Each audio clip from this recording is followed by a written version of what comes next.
Halo, halo semua, selamat pagi. Hari ini aku lagi di kampus.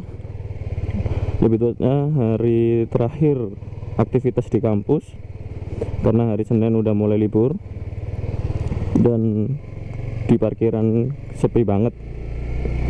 Cuman beberapa motor yang parkir di sini. Kebanyakan sih mahasiswa semester akhir. Dan aku ke kampus di hari terakhir ini karena bentar.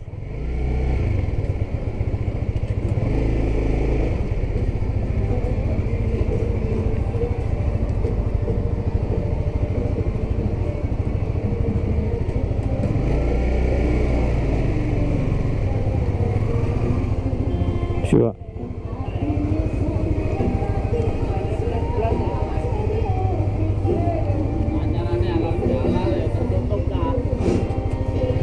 Monggo, Pak.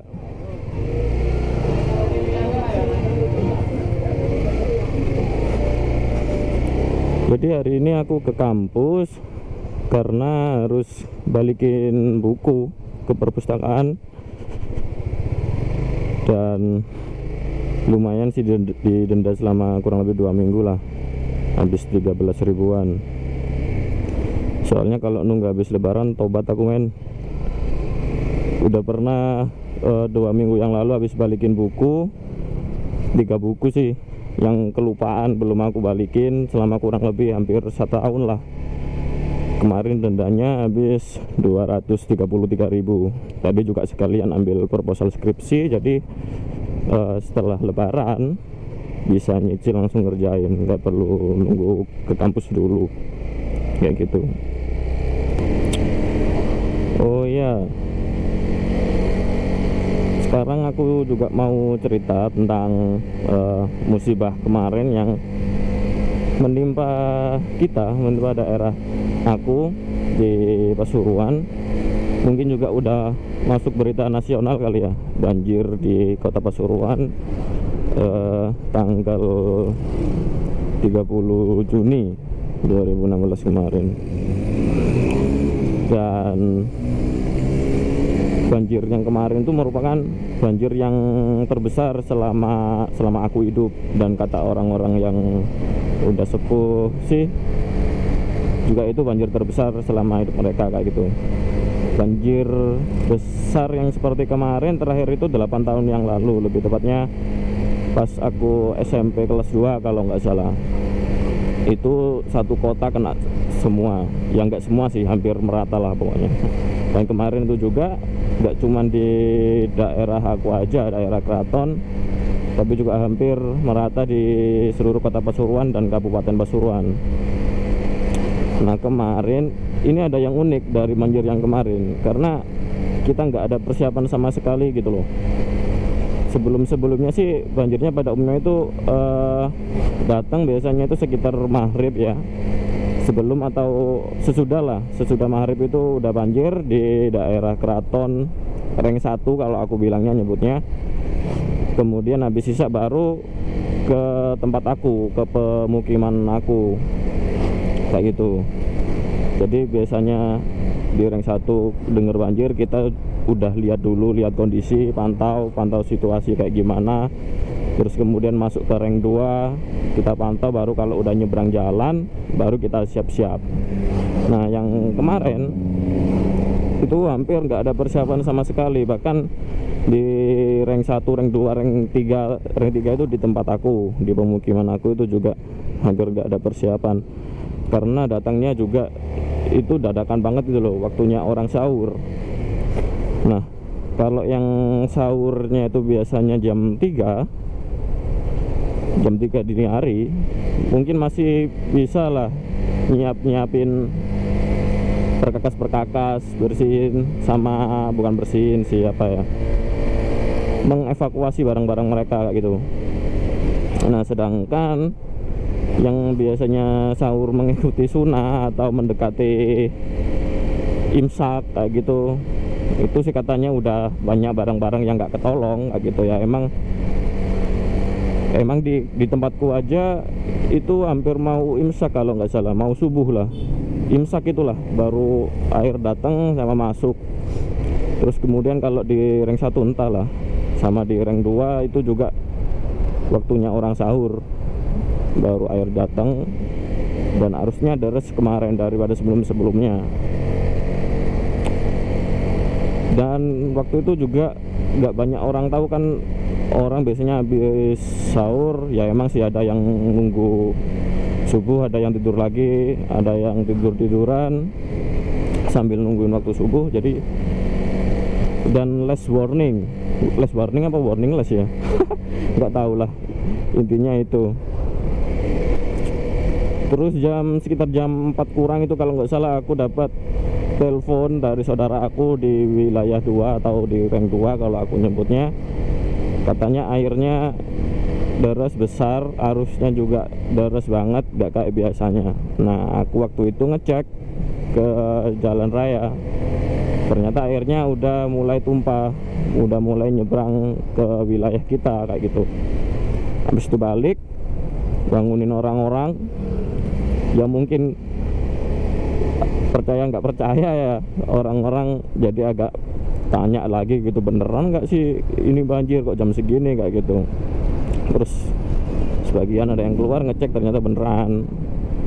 Habis itu subuh, sholat subuh bentar, pengennya sih ngecek lagi ke jalan raya, nggak taunya udah di depan rumah. Ya udah langsung beres-beres, angkat-angkat. Nah meskipun kita angkat-angkat, ternyata airnya atau kuota airnya itu lebih besar daripada yang sebelum-sebelumnya kayak gitu. Jadi meskipun sudah diangkat seperti kasur-kasur, diangkat barang-barang elektronik diangkat, ternyata juga masih kena. Di rumah aku sendiri 4 kasur itu kena semua kayak gitu. Sama ada sih barang elektronik apa kemarin itu ya yang kena, stafel komputer. Dan juga motor, 3 motor di rumah aku kemasukan semua sih, termasuk yang ini yang lagi aku pakai ini. Dan ketika banjir surut aku cobain semua aku starter gak ada yang bisa, mati semua. Dan di hari kedua baru aku coba si Cibi ini, si hitam, aku coba lagi, bisa, alhamdulillah sih bisa. Ya meskipun harus ngebul sih, pas bisa aku langsung bawa ke tempat servisnya MPM, apa yang namanya, Ahas.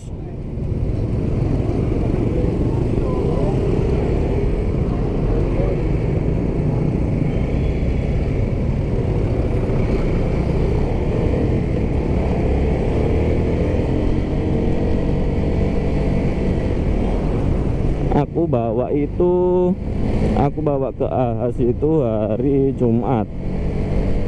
Dan wih gila, ternyata pas aku ke sana selang beberapa menit, bukan menit lagi, sejam lah, 45 sampai sejaman, itu ada juga ibu-ibu bawa 2 motor, dibawanya pakai pick up.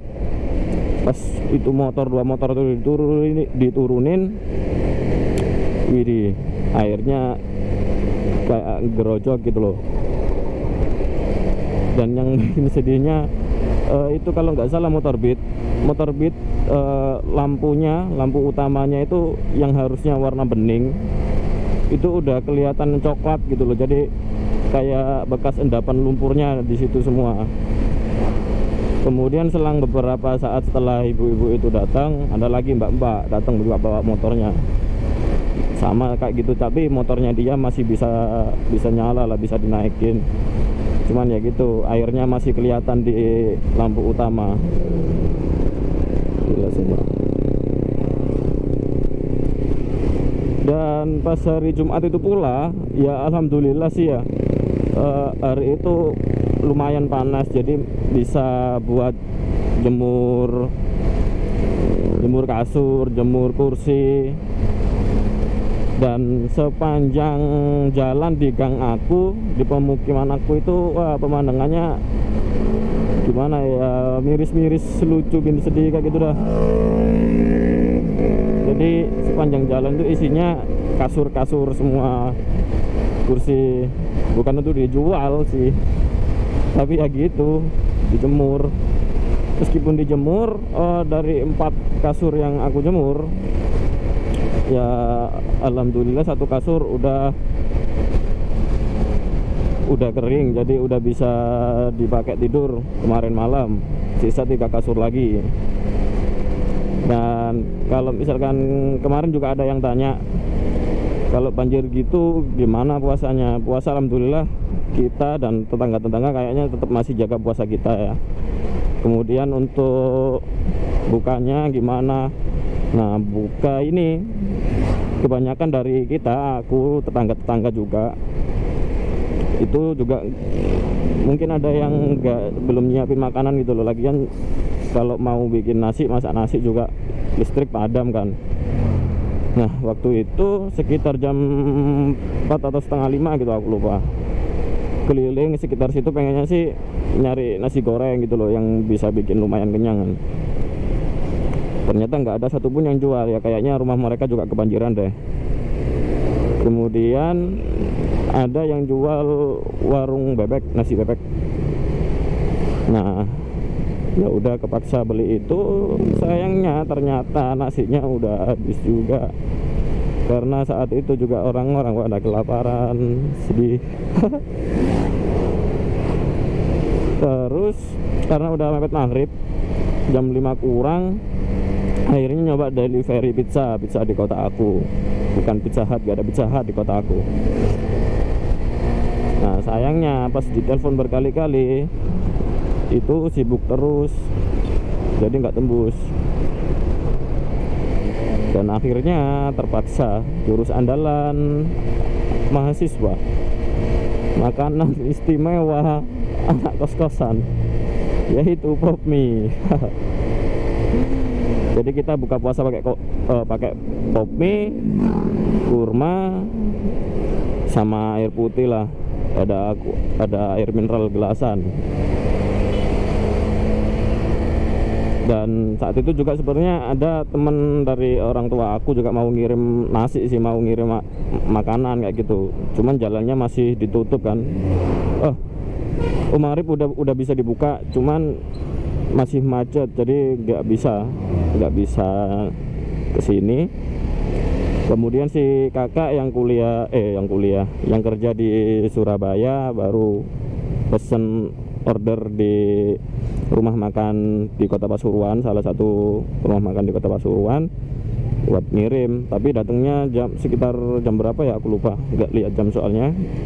Pokoknya malam lah, udah isya lebih baru makanannya datang, baru kita bisa makan nasi.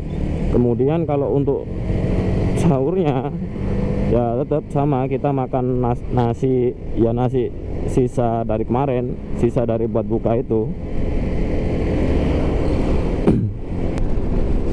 Terus kemarin juga ditanya, terus tidurnya gimana kayak gitu. Nah, pas hari pertama itu hari Kamis, kita nggak bisa tidur sama sekali. Jadi meskipun kondisi capek, ngantuk, kita nggak bisa tidur karena kasur sebagian udah diangkat, sama kasur yang nggak sempat diangkat, jadi kasurnya agak tenggelam. Tapi nggak tenggelam sih, bukan kategori tenggelam ya, setengahnya udah kena air,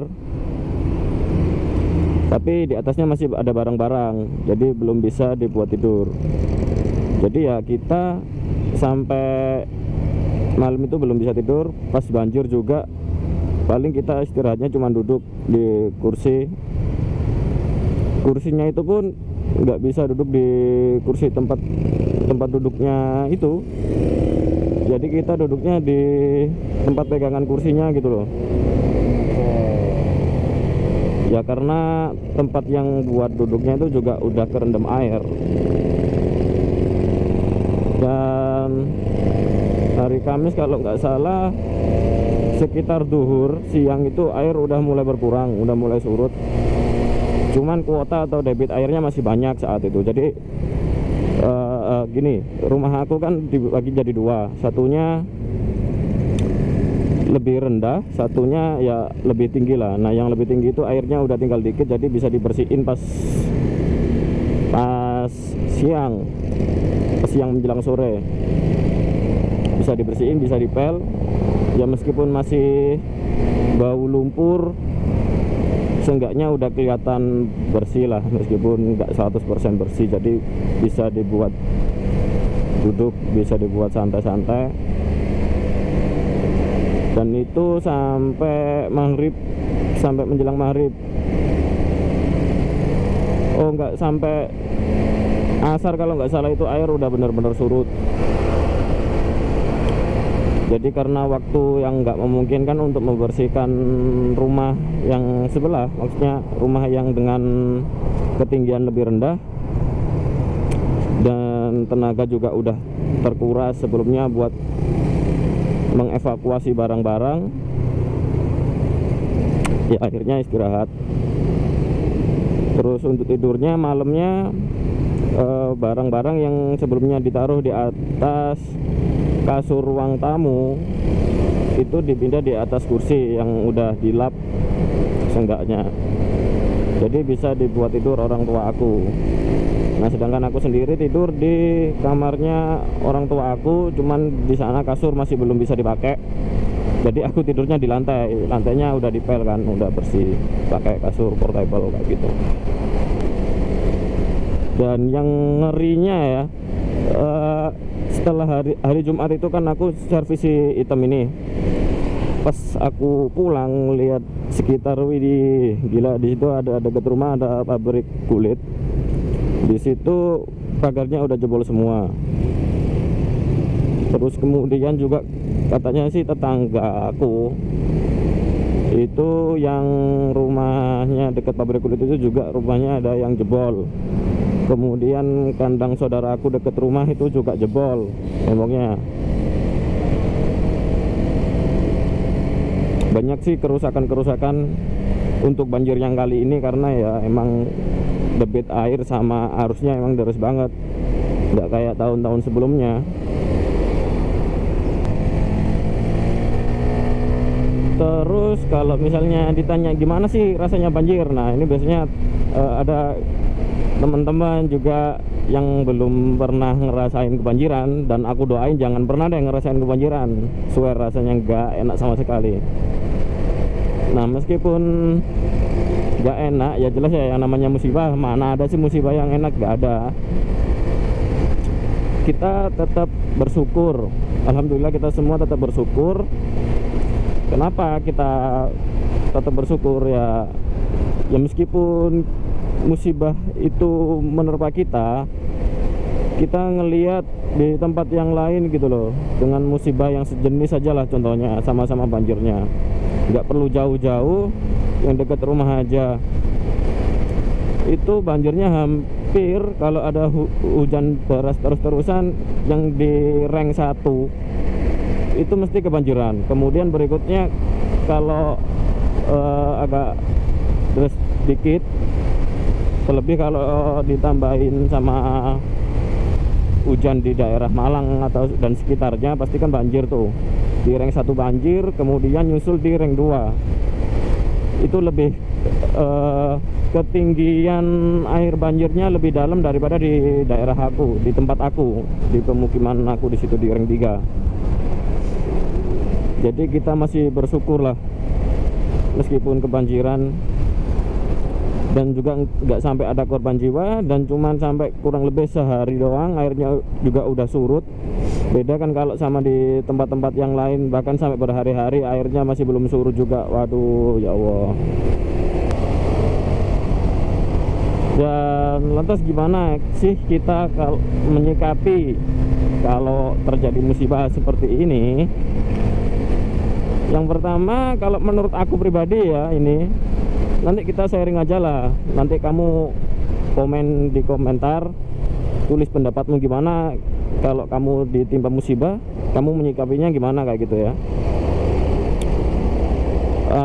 Kalau aku sih keep positive thinking yang pertama. Jadi kita positive thinking dulu lah kepada Allah, kepada Tuhan. Ya meskipun kita diberi musibah, pasti Allah itu merencanakan sesuatu di balik itu loh. Pasti ada hikmahnya. Ya setiap apapun yang diberikan oleh Allah pasti ada maksud dan tujuannya.